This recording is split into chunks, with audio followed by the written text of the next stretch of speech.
Hello, actually, let's read out the questions. Question says 5-point charges is of value 5 plus q coulomb are placed on 5 vertices of rectangular hexagon of length L meters.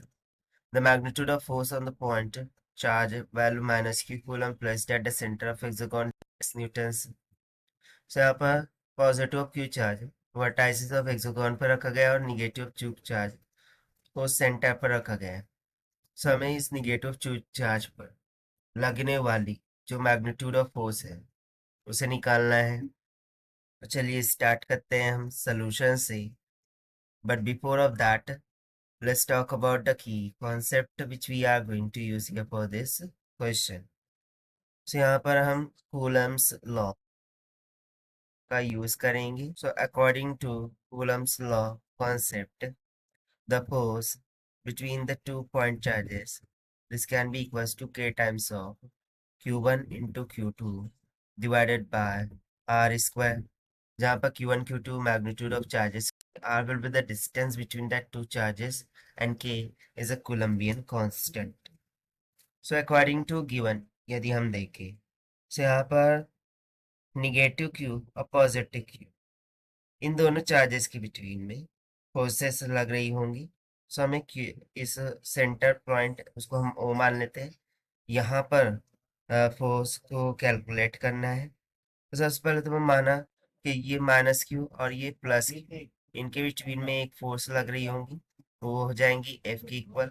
फिर यहाँ पर एक force लग रही होंगी, फिर इस जानिब एक फोर्स लग रही होंगी बाहर की तरफ, फिर इस जानिब एक फोर्स लग रही होंगी, उस तरीके से इस जानिब एक फोर्स लग रही होंगी।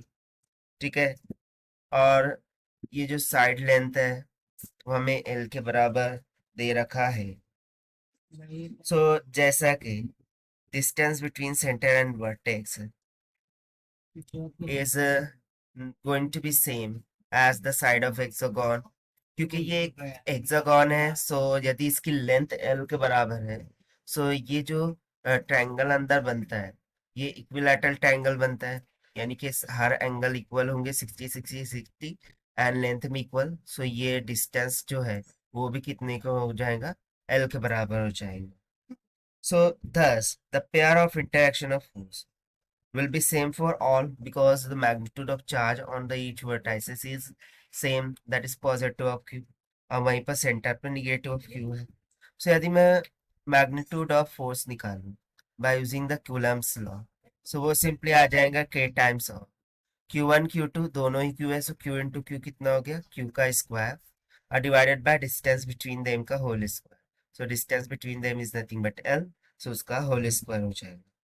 Now, if there had been a sixth charge at the remaining vertex of the hexagon, then at a charge placed at center, the net force must be equals to 0।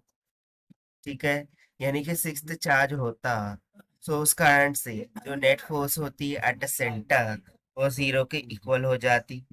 पर यहाँ पर यदि मैं देखूँ सो देखिए, मैं हम यहाँ पर इस तरीके से स्टार्ट करते हैं कि इसको मान लिया ए, ये हो गया B C D E and इसको मानेंगे F. So total 1 2 3 4 5 6, okay, there are total 6 charges placed here. So इन 6 चार्जेस की वजह से जो फोर्स एग्जर्ट रही होगी, नेट फोर्स।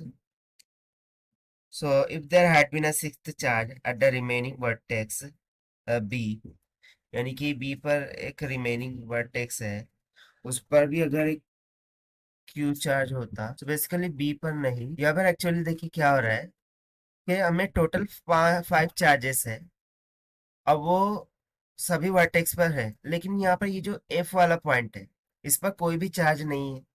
ठीक है, सो यहाँ पर एक करेक्शन करेंगे, यहाँ पर जैसे कि कोई चार्ज नहीं है, दैट इज वाई जो फोर्स है उस तरफ नहीं बल्कि बी की तरफ लगेंगे।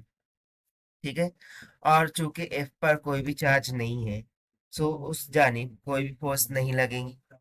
सो as there is only 5 charges, ठीक है, सो एफ की तरफ यहाँ पर जो रिमेनिंग वर्टेक्स है उसकी तरफ कोई फोर्स नहीं लगेंगी and then at the charge place at centre जो एफ नेट होगा वो 0 के इक्वल होगा. सो जो सिक्स्थ चार्ज है that will exert the force along the OF और वो इस नेट चार्ज के इक्वल होगा. So we would say that net force this will be equals to the force of one remaining charge and that will be equals to kq square divided by L ka square and direction of net force will be along FO. Okay, direction will be along F to O.